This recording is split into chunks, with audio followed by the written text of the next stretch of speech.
Hi guys, so this is a brief guide on executive and senior management alignment. Now, obviously, it's impossible for me to cover every intrinsic detail for every single instance of exec alignment in IT sales in detail.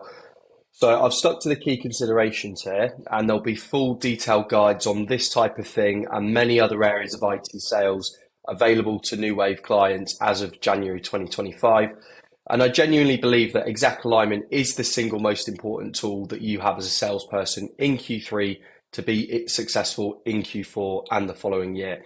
Because as I wrote in an article a couple of weeks ago, Q3, not Q4, is undeniably the most important quarter in IT sales because it's when customers start to make decisions about what they're going to buy in Q4 of that year and the following year. Waiting until Q4 to have those conversations, or even late Q3, is probably going to be too late. And exec alignment, when it's done well, is the key tool that you have to accelerate those discussions in Q3. So the agenda for today, we'll talk through what executive alignment actually is, the problem, i.e. how most organizations or salespeople do it today and why that problem exists. We'll be covering four key aspects here. We're going to look at timing, dialogue and people, and frequency. We'll cover the impact that this is having, and then I'll talk through the best practice that I've personally seen work to close multiple multi-million pound deals by getting exec alignment to happen earlier, provide more value for both the customer and you, and therefore happen more frequently. We'll then summarize key takeaways and then talk through immediate next actions that will help you in Q3 to win Q4. So what is executive and senior management alignment? So I would define this as the ongoing process of building senior level connection between individuals within your and a customer's organization built on value added partnership.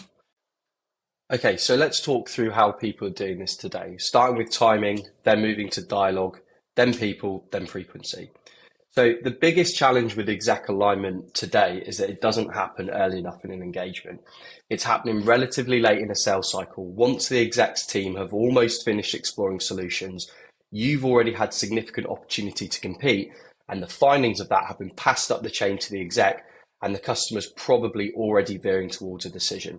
So why doesn't this happen earlier? I think firstly, there's a misunderstanding for salespeople early in their career that you need really advanced opportunities to justify aligning execs. And secondly, most organizations are so focused on selling stuff that quarter that they never reflect on how they can access customer execs earlier and differentiate from the competition by providing value for free via their best people's unique insights and dialogue. The result of this is that exec alignment happens just before or during your final commercial positioning to win a deal, and therefore the conversation gravitates towards what's left to talk about and what you want to talk about, which is the deal. And this just has such limited value for a senior exec who's experienced. They know that you'll offer concessions to win the business regardless, and in fact they have a trained procurement team to get that from you. They've been burnt enough times by other vendors promising the absolute world around post-sale success at the end of a deal to win the business that they just don't want to hear that. And as I said, their team have already done hours and maybe even weeks of due diligence and are probably already strongly veering towards a decision by that point. There is a far better way of offering value earlier in an engagement by asking yourself and your organization a single powerful question that I'll cover in a few minutes.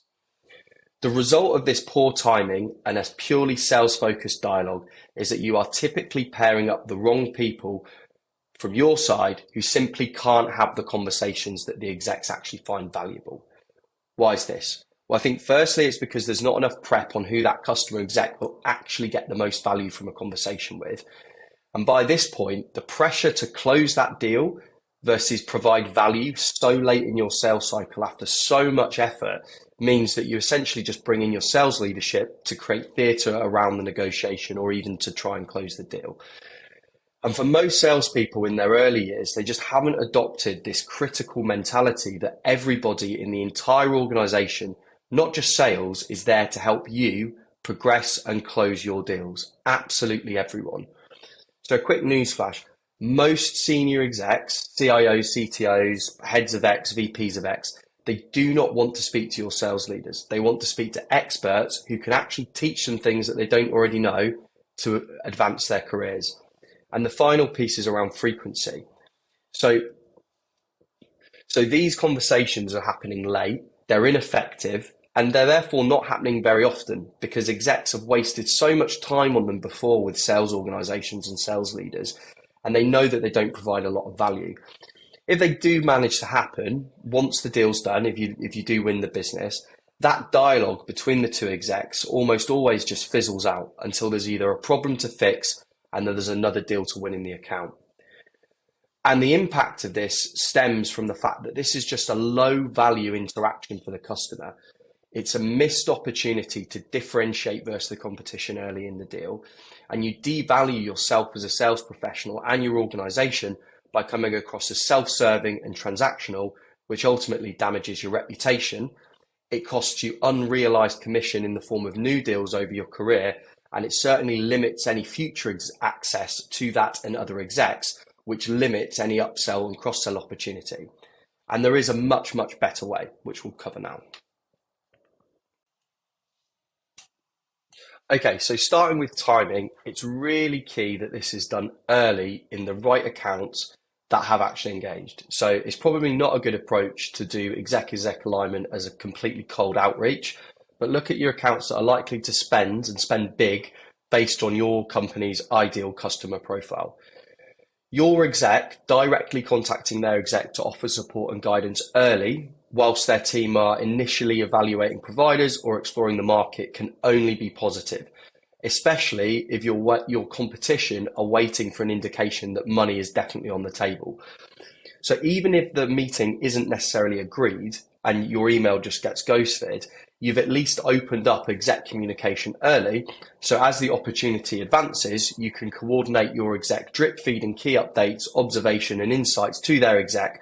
So when they do speak, there's familiarity and credibility. And if you do this in the right way and you engage with the customer yourself in the correct way, you will eventually get a positive response. From experience, execs on your side will love this approach.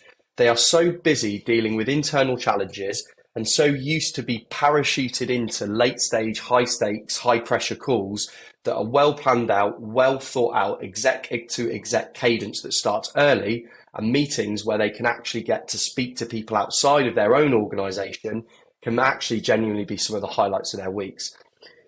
So a couple of things on how to do this. So firstly, it's key that you don't send the email yourself. It needs to be sent directly from your exec to their exec. You need to write it, make it super easy for your exec to send it directly, i.e. 2 lines on the deal, the company that they're going to meet, some stuff about the individual they're going to meet, projected close date, projected value, products you're selling, email they're sending it to, who you want CC'd, and the title of the email. And be prepared to politely chase your exec to make sure that that's sent because they are busy. Always CC in yourself, your champion or coach, and procurement if they are involved, but you don't need to ask for permission to send this. And if you don't ask, then you can't be told no. The absolute worst case scenario, and a real rarity if it's done in the right way, is that your current contact objects and you say that the engagement came up on an internal call that you weren't on and that the exec did that of their own accord. There's absolutely no downside to doing this early, but there is one question that you need to answer to work out who's the right person to involve from your side and what dialogue do you lead with in your ask to ensure that you actually get the meeting.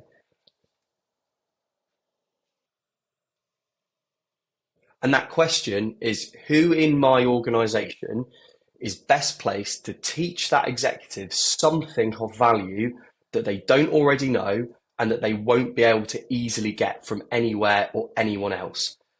Busy senior execs in your top accounts are not getting on 30-minute calls with any of the hundreds of vendors in their inbox unless they have a fantastic reason to. 99% of the time, that reason is not going to be through you or your sales leader.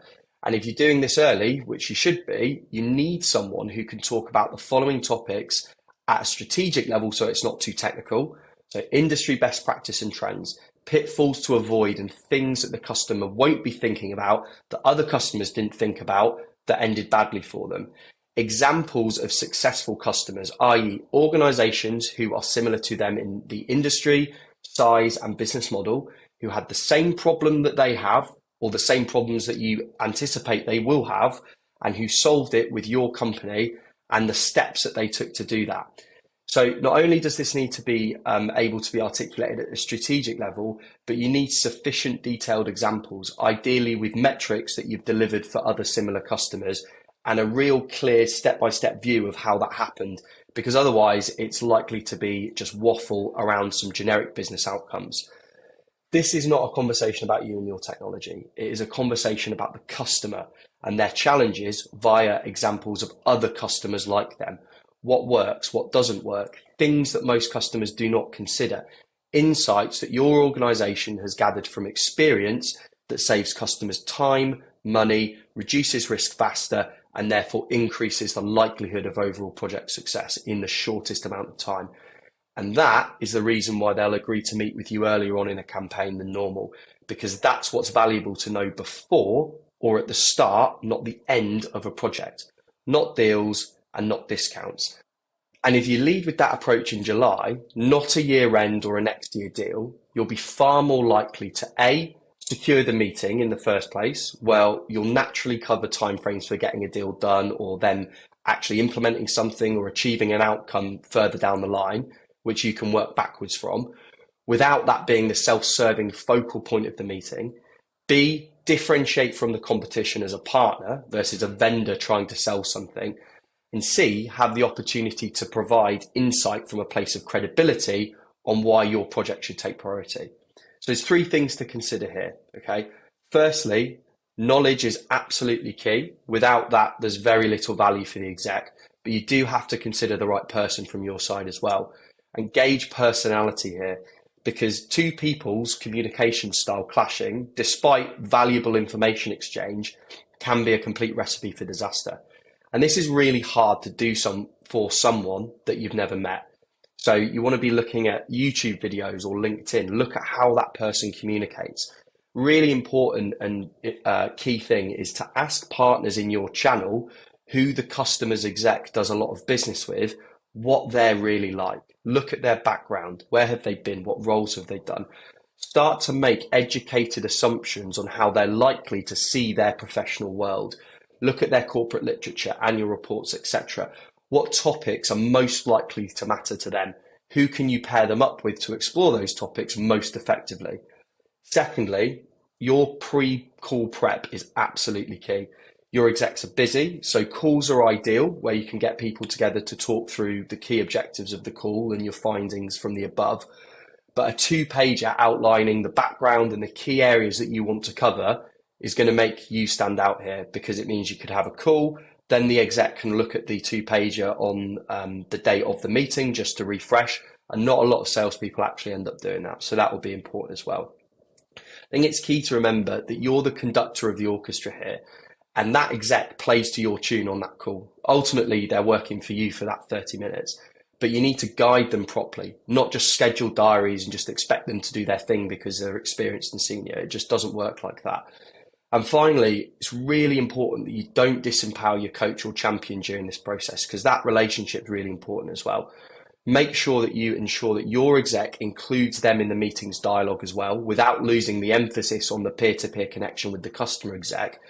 And get your coach and champion's feedback on the meeting agenda and the key points that you think you should cover once the meeting's secured, or even before, because the alignment call going really well reflects on them just as much as it does you.